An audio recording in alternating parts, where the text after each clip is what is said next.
Hi, ladies. Welcome back. Welcome back. Welcome back. I'm back on your screen, and this time around, I'm going to be talking about a very delicate subject. And I'm going to be talking about, are you called to be single? How to know God's will regarding this. And what I'm going to focus on is the fact that some people have been called to be single forever. Some people have been called to be single for a time period after they get married. And so somebody's probably asking, could I be part of the people that have been called to be single forever? Or am I called to be single for a period of time? Maybe that's why I'm single for now. And probably in the past, you must have been approaching it with fear and curiosity, but the Lord has come with truth and with light to give you more enlightenment into what it really means to be called to be single. Examples of people that were single in the Bible, how you can walk through it to make sure that you're not acting out of your emotions or acting out of circumstances and factors that this world has thrown at you. So be listening out for the powerful for how the Lord will be speaking through me. And if this is you, take it to the Lord in prayer, because the Lord definitely has a powerful calling upon your life, which calls for singleness. The first thing I'm going to be talking about is understanding what calling to singleness really means. What this means is that the Lord is saying that you have to be single to achieve that purpose, to achieve that destiny, to achieve that calling that He has probably crafted for you specifically, uniquely for you. It's about giving you a specific assignment. That's why I said it's a specific calling for you. And that's why for you to fulfill that calling, you must remain unmarried. An example was Paul. In 1 Corinthians chapter 7 verse 7, Paul was speaking about how singleness is a gift. And also marriage is a gift. But what Paul was trying to say there was that Paul was trying to give a balance. That though marriage is a gift and the Lord designed it for man not to be alone, there is another balance of the scale where you can be single and the Lord will call you to be single, to pursue a very powerful calling for pursuing the will of God strictly. And if God is calling you to a lifelong time of singleness, the Lord must give you grace for that work. You cannot do it in your own strength, because the Lord must give you a grace to stay pure and to stay joyous and to remain fulfilled in that calling. This is different from being temporarily single. It's different from being in a waiting season, and that's why I'm having this particular topic on my platform. The second one is that you must check your desire and your peace. You must make sure that you are aligned with your calling in your desires. You must make sure that your heart is contented with the desire of remaining single forever. If you truly have no desire for marriage, then you should not have fear. If you're having fear, there must be something there. So the major sign you will see, and you must do this in prayer. That's why I'm bringing out this topic. The Lord has led all these topics. So you take these topics and go and pray with them. You start to pray. Lord, what's your vision for me? What's your purpose for me? Enlighten me, reveal it to me, reveal your calling concerning my life. Am I called to be single? Am I called to pursue you? Is there a powerful calling? Is there a powerful mandate you want me to run while being on earth? You must delight yourself in the Lord so that His desires will fill your heart. So you will start to pray honestly, Lord, if marriage is not part of your plan for me, let my desire be according to your will. Let me find joy, let me find peace, and let me find contentment in my singlehood. The third one is that you must recognize the fruit in your current season. So are there some powerful fruits of the kingdom that you're already producing while you're still single? 1 Corinthians chapter 7 verse 32 to 34. Paul was explaining how singleness is a powerful weapon to the Lord, because your whole desire and your whole will and your whole intentions are on Him. It's not divided. And so if you have deep fulfillment in serving God and you don't have desire, you have no longing for marriage, this could be the confirmation for you.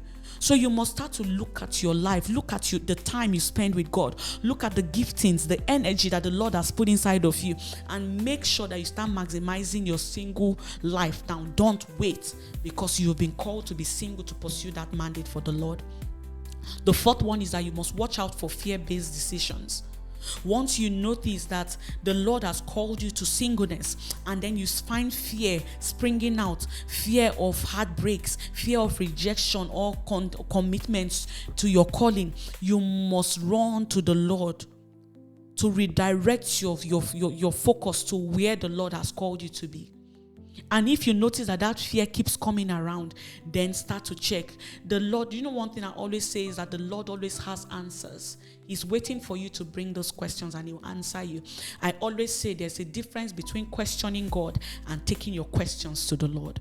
When you take your questions to the Lord and you ask him, Lord, what are you saying about this? He answers you. But when you question who God is and question his sovereignty, that is where we draw the line. So 2 Timothy chapter 1 verse 7 says, God has not given you the spirit of fear, but of sound mind. So the Lord has given you a sound mind. So stand upon that declaration and start to navigate your life through that principle.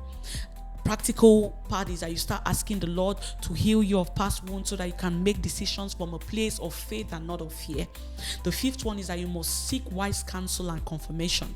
When the Lord has given such a strong calling upon your life and a strong mandate upon your life, he always confirms it through scriptures, through prayers, through his voice, or through a godly counsel around you.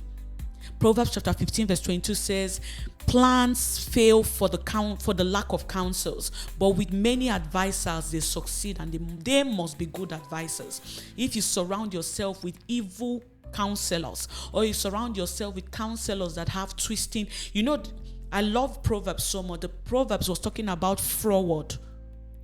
Forward spelled F-R-O-W-A-R-D. Is different from forward. So it's the opposite of forward. A forward man is a man that is straightforward. He's straight. If he's black, he's black. But the forward man is a man that is cunning with his words. He's very, very sneaky. So if the man knows that if he says A, you'll be happy, he says A. But he's not really aligned with you. He's an enemy, but he butters you up just to get to the end of it and to stab whatever vision you have. So you must stay in the midst of trusted spiritual leaders, and they must be able to affirm that gift and that fruit that you are producing while you're single. Don't make lifetime commitments without seeking godly input. This is one powerful thing I'm learning, that any single, no matter how tiny the decision is, you take it to the Lord and ask the Lord for clarity and for directions. The sixth one is that you must remember that the calling can change. So that's why you must always get instructions from the Lord. Because it could be that the Lord only wants you to be single for a temporary period. I've heard so many testimonies of people that were single till they were 50s. Women single till they were in their 50s, in their 60s. And then the man of God came and got married to them, and now they are fulfilling purpose. So for such a woman, imagine she paused her life waiting for when the man came.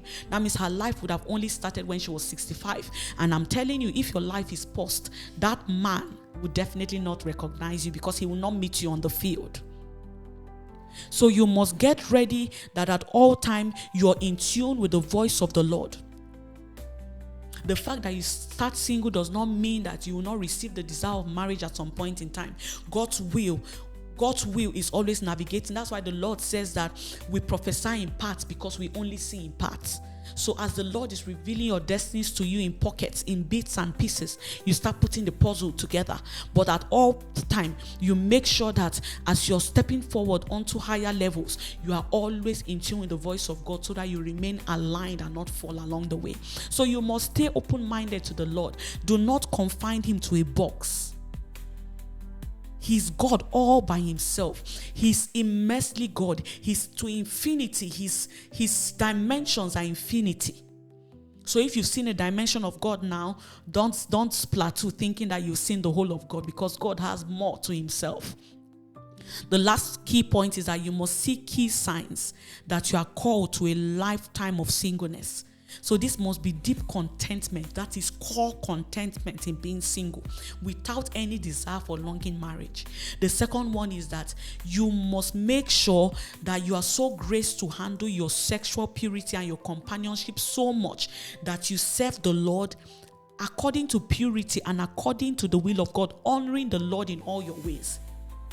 It's not the situation that you come and say, oh, the Lord called me to be single like Paul, but then a woman will pass, you'll be looking at her body, or you'll be lusting after a woman. It's not a situation where you're saying God has called you to be single like Paul, but you're looking at another person's marriage and saying, if I had a wife like this, that means there's something wrong with that calling.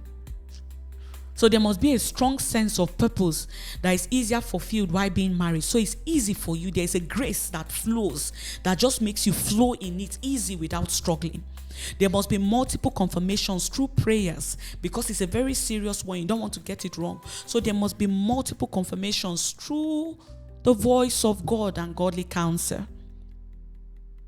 So to close it up all, whether you're called to marriage or singleness, they are both gifts. Don't feel disadvantaged in any way. Don't say, oh, the Lord doesn't love me. It's all for the glory of the Lord to be revealed upon the earth. Do not focus on the gifts right now. Instead, focus on the giver of the gift. Focus on using it well. Pray that the Lord will lead you into his will for your life. And the Lord will give you the grace to walk in the purpose that he has called you for. So thank you so much. If this video has blessed you, in the comment section, just write blessed. Make sure you share the videos, because I'm telling you the truth, our generation needs this message.